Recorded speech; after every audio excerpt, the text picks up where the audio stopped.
My lips are still burning. I am not putting any more than I put on that one.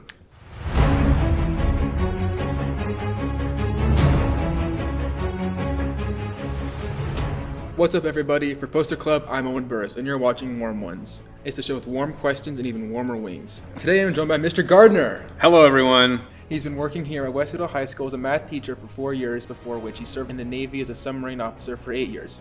He has an impressive scholarly history, attending UW-Bothell for a master's in teaching, Auburn University for mechanical engineering, as well as Excelsior College for nuclear engineering technology. Mr. Gardner, welcome to the show. Thank you. Have you been stalking me online? Maybe. I know you're a Southern man. How are you with hot food? I love hot food. I make hot food. I just don't like stupid hot food. So well, we're gonna be in for some fun, I guess. Yes, we are. Yeah. Yes, we are.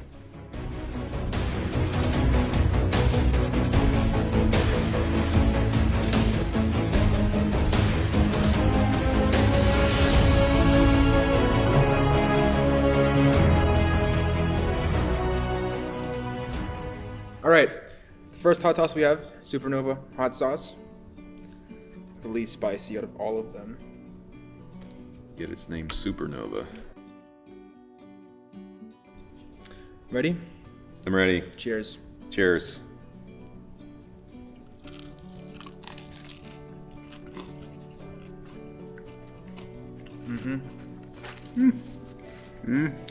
It's not bad. So before becoming a math teacher, you worked in the Navy for 8 years. It's a known fact that working in the Navy requires strong leadership, among many other talents, skills. So do you think being in the Navy has contributed to your professional teaching success? And what other skills have you learned from your time in the Navy? As far as leadership goes in the Navy compared to teaching, it's interesting because in the Navy, nor in teaching can you fire anyone. Oh. So, like when you were in my class, I wanted to fire you so much, just like you're out, but I can't, right? Can't do that. The same thing in the Navy, like you're on the submarine, and you're like, oh, here's our new folks, and it doesn't matter if they're great or they're not. You're stuck with them, yeah. Right? And so what does that do for leadership? People have this misconception about, I think the military is like, you do this because I told you to do this, but that doesn't go very far. I think the best teaching is just to kind of have decent relationships with folks. Like on the submarine, I took pride in never just saying, you will do this because I'm a lieutenant and I order you to. It's because we work together, I got your back, you got my back, let's just get this done. And so that's the good answer. Other connections between, it's kind of silly. You would think that a submarine or a ship like that would be like super serious all the time. But as you might know, in my classroom, sometimes we talk about nothing to do with factoring quadratics because sometimes math is boring and you just kind of do the best you can. Sometimes nuclear power, operating the nuclear reactor or, switching out the torpedoes is quite boring. It takes hours and hours to do stuff. So you kind of get used to that marriage of being professional and getting the job done well, but also not taking life too seriously. All right, second hot sauce we have is Los Calientes, fan favorite. It's a new bottle. I gotta shake it up a little bit. Let's do it. Cheers.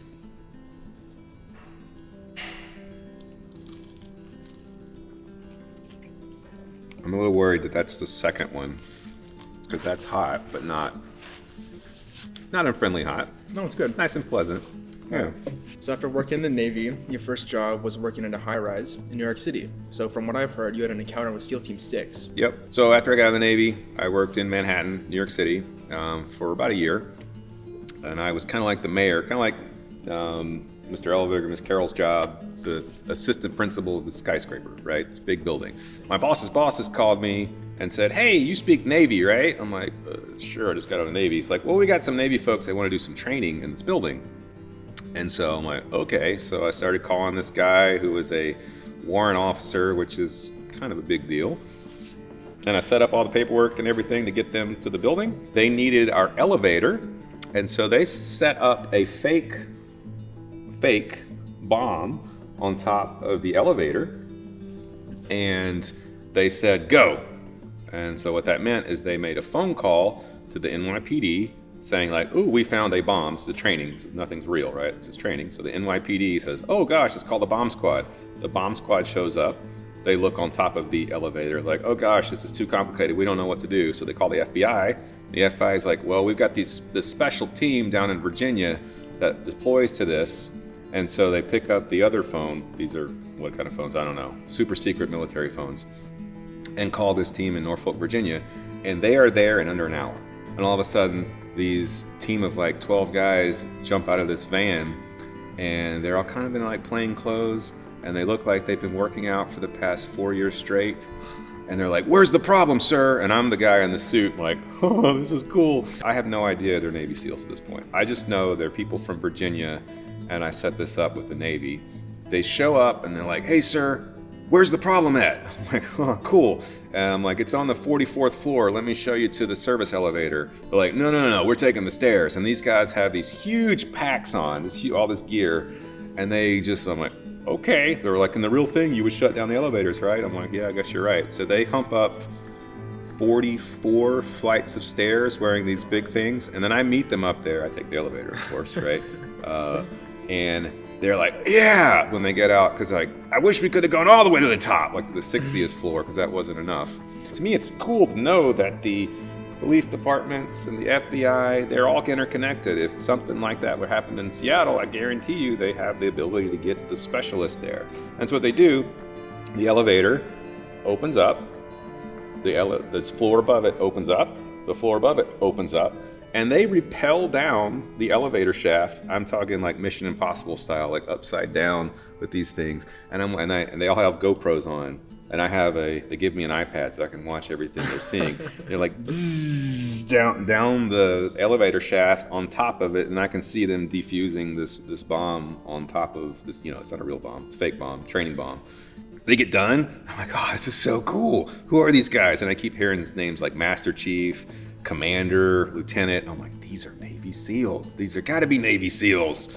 And then they hand us a plaque that said Navy Spec Dev Gru 6, and that's kind of military speak for SEAL Team 6. And then they were like, "Hey, do you want to go get some food with us after this?" I'm like, "Okay." And so I hung out with SEAL Team 6. Kind of had to. I had to, yeah. So I'm going to do this one. Yeah, Okay. that one. All right, cheers. Cheers.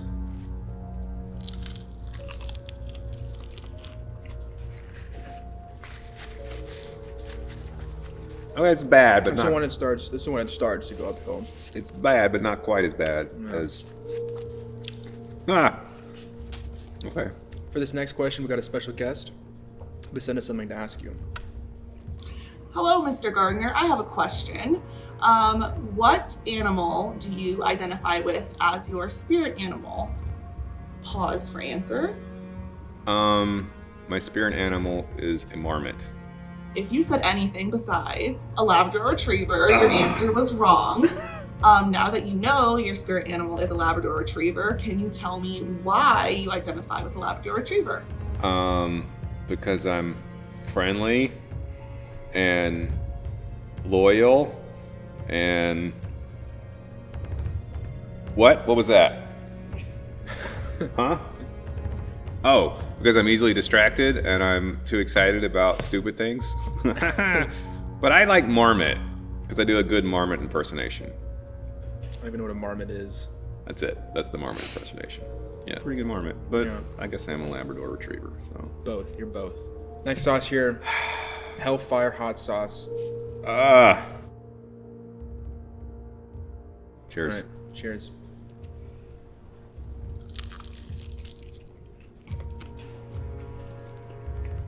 This is a creepy one, isn't it? Okay, Mr. Gardner. This next segment on our show is called Explain That Gram, where we take a deep dive on your Instagram and get you to explain some pictures that we picked out that might need some more context. Thank goodness I have a private Instagram that y'all can't get to. Thank goodness one of us follows your private Instagram. Oh my gosh. Okay. All right, what can you tell us about this picture? Okay. I am a amateur pizza chef, and I did not follow the directions. You're supposed to leave the pizza on the first stone for 5 minutes or 6 minutes. And I was like, you know what? It'd be a lot better if I switched it out a minute early. And so if you do that with your pizza, the middle rips out. And in the middle of it, I balled up and ate just like a pizza meatball thing. So yeah, destroyed my pizza. It was actually delicious. It's ridiculous. All right, what about this next picture? Oh, that is Thanksgiving underwater, somewhere between here and Hawaii. Maybe in excess of 800 feet. I'm not sure how deep we were then. That was Thanksgiving. My job, one of my jobs, was the food service officer, so all the cooks and chefs kind of worked for me. I was more like their cheerleader that signed all their paperwork. And they let me get credit for this Thanksgiving meal, so they let me carve all the turkeys for the crew. So that's me. That's Petty Officer Treaty, who's now a chief, and that's Petty Officer Jimmy Hoy, who's a friend of mine, who's now a senior chief in the Navy. So Very cool. Good memories. What about this one? Ha! That is, that's me, and you might recognize that guy. That's Pete Carroll, one of my guys who I did work for, but then I got promoted, and then he worked for me, which is weird. That kind of weird how it works. Worked for you? I worked for him, and then I got promoted as an officer, and then the officers are kind of in charge of the chiefs, so it's complicated. Anyway, he's re-enlisting. He was signing up for more time in the Navy, which is a ceremony you normally do with your family or whatever. He called the Seahawks and said, hey, can we do it on the field before the game starts? And let us on the field. And we're just hanging out. Being like, this is awesome. The players are warming up. Cheerleaders are out there. Music's playing. It's super loud and awesome. And then Pete Carroll walks up out of nowhere and shakes all of our hands and That's says hello awesome. to us. And I strongly did not like Pete Carroll at all. No? Because I went to Auburn University and he used to be the head coach at USC and beat the crap out of us when we were supposed to be one of the best teams in the nation. So I did always talk trash about him, but then he was the nicest guy in the world and spent like 15 minutes with us. That was actually the Packers game where it had the crazy ending at the end of it. I don't know, 7 years ago. It was a playoff game, I think. I don't remember. Second to last sauce, the bomb. I forgot about wings. Infamous, the bomb. Okay. I can smell it from here. Yeah, it's hot. I can't believe I was more nervous about answering questions. I kind of forgot that there was About hot the hot sauce wings? and wings in this. This is, oh man. Cheers. Cheers. Good luck.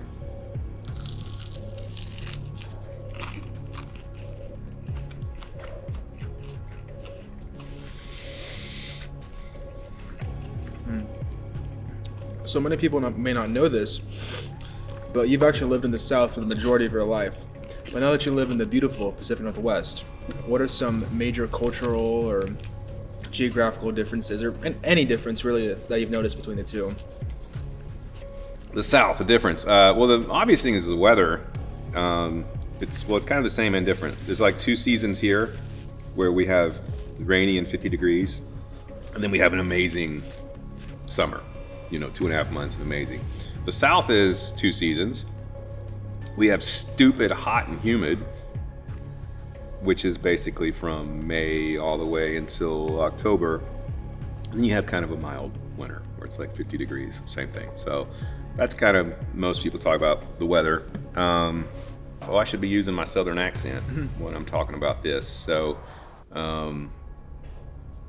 I think the misconceptions of the South is important to talk about. Like, people think the South is this like backwards place where nobody has an education. There's a lot of racism. I mean, maybe a little bit true, but as far as my experience went, most of my friends, regardless of who you are, where you came from, we got along really well. There's lots of brilliant, educated people in the South. There's a lot of history, a lot of great culture. The music is wonderful. Blues came from the South, which is where rock and roll came from. The hip hop scene in Atlanta is freaking amazing. New Orleans, my personal favorite type of food is from New Orleans, Cajun Creole food. So what do I miss about it? The food. I mean, this is great, but it's hard to find fried catfish or fried okra or a few of those other kind of things in the Northwest. I mean, food's great here too, with salmon and everything else. But and I miss my family. My idiot brother, who's not an idiot because he's probably going to watch this. He's brilliant. But he's also bigger than me, so yeah, don't talk too much trash. My family's there. I miss that, but I'm glad I'm here. I feel at home here. The last dab. All right, last one. Cheers. Cheers.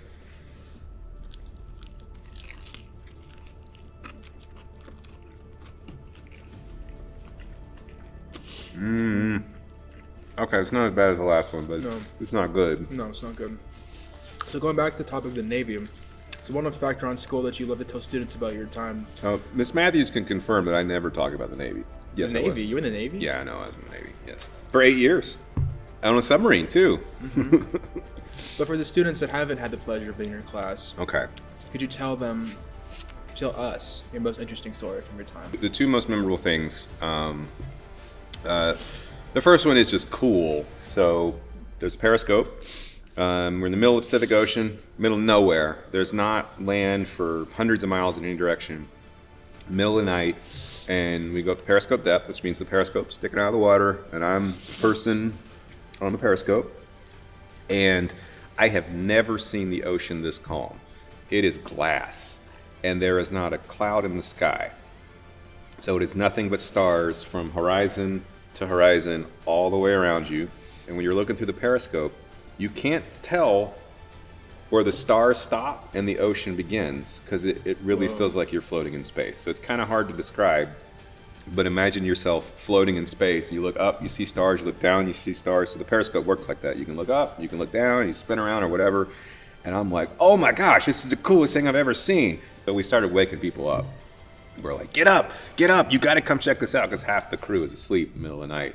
And everybody's like, why? This is awful, I gotta sleep. And I'm like, trust me, come on. And I get them on there, and everybody would be like, oh my God, this is the coolest thing I've ever seen. So that was, I don't know, the coolest thing. The kind of stupidest, that the story that makes me laugh the most is the exploding toilet story. So I'm just in the bathroom, there's 2 stalls, and the newest officer on the ship, who we unfortunately made fun of a lot because he just was annoying. He was the guy everybody just like, oh, you again. Oh, what do you want? Yeah. That guy. And so I can see by his shoes that he's the person in the stall, and I'm washing my hands, whatever. And all of a sudden, I hear boom, something like that, and then water starts spraying out of the overhead, so in the ceiling and That's stuff. In your scary. submarine, it's a little bit scary. That's scary. Right? And so I'll just call him Anthony. That's not his name, but it's Anthony. So Anthony then, he bursts out of the stall blah, with his pants down because water is spraying out of the toilet all over him. So the toilet exploded on him. And because he's new, he doesn't know anything. On a submarine, you got to know how to shut everything off, because if something goes wrong, you die, or everyone dies. And so I have to grab him, get out of the way, and I throw him behind me, and then I dive through the water spraying everywhere, because I know where the valve is, and I open the little thing, and I shut the valve, and then there's water raining down everywhere, and he's soaking wet with his coveralls around his waist, I'm so scared. I'm like, oh my God, man, the toilet did not kill you, you're okay. Here we are, Mr. Gardner, at the end of the line. What a run it's been. Now there's nothing left for us to do but roll out the red carpet. We have this camera. This camera. Choose whichever one you want and take a moment to shout out any future events or anything noteworthy happening in your life right now. Well, maybe my daughter will see this. I have a 7-month-old daughter at home, so maybe she'll see this. Congratulations. by the way. Thank you. Yeah. Future events. I know the ASB is doing helping do the West Seattle 5K coming up. It's after school on a Wednesday. I'm not sure what date. Do y'all know what date? Editing is cool. We'll edit in. It's right here. Oh, it's right here. This is the date of the West Seattle 5K coming up. So I challenge all my fellow teachers to run it with me. I also challenge the students. So what I do every year, it's been a while since we had this. If you beat me in the 5K, you earn your classmates extra credit. Oh. So Bring Better it. Step up. Bring it.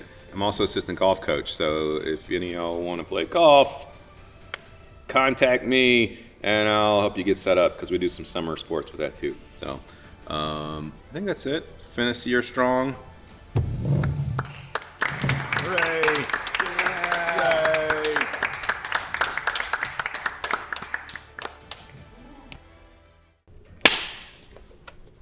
Go. I love the claps. Does that make it into the edits? No. No, but what if I do it? We'll see. Okay.